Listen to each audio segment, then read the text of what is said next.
ma jàngal leen communiqué ministère de la santé et de l'action sociale si bésu tey di mercredi 8 avril 2020 ministère de la santé et de l'action sociale jot na résultat examen virologique yi may waaja lim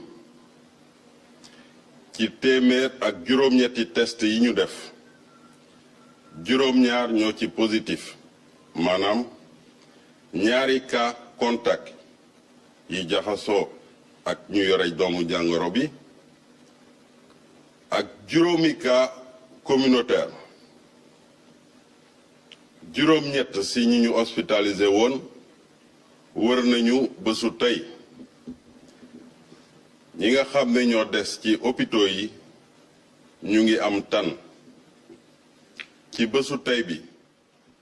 dalee ko ci cas bi nga xam ne moom la Sénégal njëkk a am woññi nañu téeméer ak ñeent fukk ak ñeenti cas téeméer ak fukk ak ñett ti cas wër nañu ñaar ñu ñàkk seen bakkan benn bu ñu évacué mu des téeméer ak ñaar fukk ak juróom-ñetti cas ci suñu structure hospitalière yi ministère de la santé et de l'action sociale mu ngi woo askan wi